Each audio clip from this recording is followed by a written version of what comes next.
Qui n'a jamais regardé une étiquette de prix en se demandant « mais qu'est-ce qu'il y a vraiment dedans ?» Aujourd'hui, on passe derrière le rideau, on entre dans les coulisses de la fabrication pour décortiquer ensemble le fameux coût de production. C'est la grande question, n'est-ce pas? Face à un objet, on se demande toujours ce qui justifie son prix. Eh bien, c'est exactement ce qu'on va faire. On va décomposer cette étiquette, pièce par pièce, pour tout comprendre. Alors, le coût de production, c'est quoi exactement?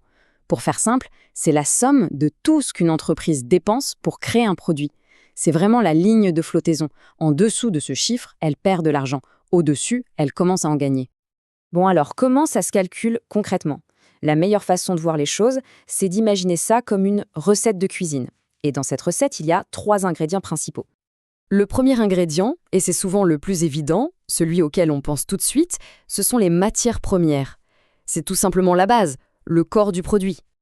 Pensez à tout ce qui est tangible dans le produit fini, tout ce qu'on peut toucher. Ce sont ces éléments, la substance même de l'objet, qui forment la toute première couche du coût. Les exemples sont partout autour de nous. Pour un vêtement, eh bien c'est le tissu, le fil, les boutons. Pour un meuble, on va parler du bois, du métal, des vis. Et pour un plat cuisiné, bien sûr, ce sont les ingrédients. C'est assez direct. Mais attention, c'est là que ça se complique un peu. Le coût des matières, ce n'est pas juste le prix d'achat. Non, non. Il faut aussi ajouter le transport pour les amener à l'usine, leur stockage et même le gaspillage. Les chutes de tissu, les pièces défectueuses, tout ça, ça a un coût et ça rentre dans le calcul. Allez, on passe au deuxième ingrédient de notre recette. Ce sont les coûts de fonctionnement. On pourrait les appeler les coûts invisibles, ceux qui sont essentiels mais qu'on ne voit pas dans le produit final. En gros, c'est tout ce qui est nécessaire pour que l'usine, pour qu'elle tourne. Sans électricité, sans machine, sans un toit au-dessus de la tête, il n'y a tout simplement pas de production possible. Alors là-dedans, qu'est-ce qu'on met? On met l'énergie, bien sûr, l'électricité pour les machines, la lumière. Il y a aussi l'entretien de ces machines et un truc un peu plus technique qu'on appelle l'amortissement. C'est simplement le fait d'étaler le prix d'achat d'une grosse machine sur plusieurs années. Et puis bien sûr, tous les frais généraux comme le loyer de l'entrepôt, les assurances, etc. Et on arrive enfin à notre troisième et dernier ingrédient qui est absolument crucial. C'est l'humain, tout simplement. Les coûts liés au personnel. Parce qu'une machine, aussi perfectionnée soit-elle, ne fonctionne pas toute seule.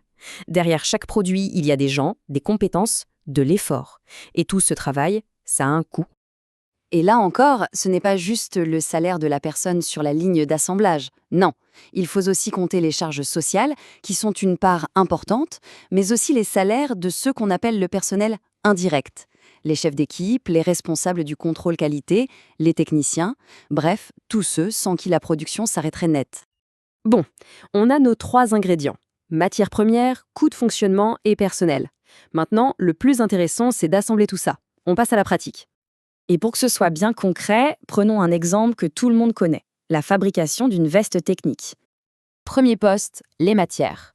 Entre le tissu spécial, la membrane imperméable et les fermetures éclairs étanches, hop, on est déjà à 25 €. Ensuite, pour faire tourner l'usine, l'électricité, l'entretien des machines à coudre, le loyer de l'atelier, allez, on ajoute 10 € de plus. Et bien sûr, l'ingrédient humain, le savoir-faire des couturières et couturiers avec les charges qui vont avec. On rajoute 15 € au total. Et maintenant, le moment de vérité, le grand total. On fait le calcul ensemble? 25 € de matière, plus 10 € de fonctionnement, plus 15 € de personnel, ça nous fait 50 €. Voilà, le coût de production de notre veste est de 50 €. Mais alors attention, point hyper important, ces 50 €, ce n'est pas le prix qu'on va voir en magasin, pas du tout. C'est juste le coût de fabrication. À ça, l'entreprise doit encore ajouter ses frais de design, de marketing, la logistique, sa propre marge pour vivre et investir, et bien sûr, les différentes taxes. On pourrait se dire que c'est un calcul un peu rébarbatif, un truc de comptable, mais en réalité, connaître ce chiffre, c'est bien plus que ça.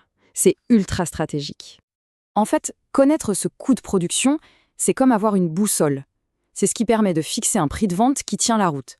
C'est aussi le seul moyen de savoir si un produit est vraiment rentable. Et surtout, c'est là qu'on peut chercher à s'améliorer. Est-ce qu'on peut trouver un fournisseur moins cher? Est-ce qu'une nouvelle machine nous ferait gagner du temps? Chaque décision a un impact direct sur ce chiffre final. Voilà, maintenant on connaît la recette, les 3 fameux ingrédients qui se cachent derrière le coût de n'importe quel objet. Et ça amène une question assez fascinante, non? Si on devait créer un produit, sur quel de ces 3 ingrédients on choisirait de miser pour faire la différence? C'est un peu tout l'art de l'industrie qui se joue là.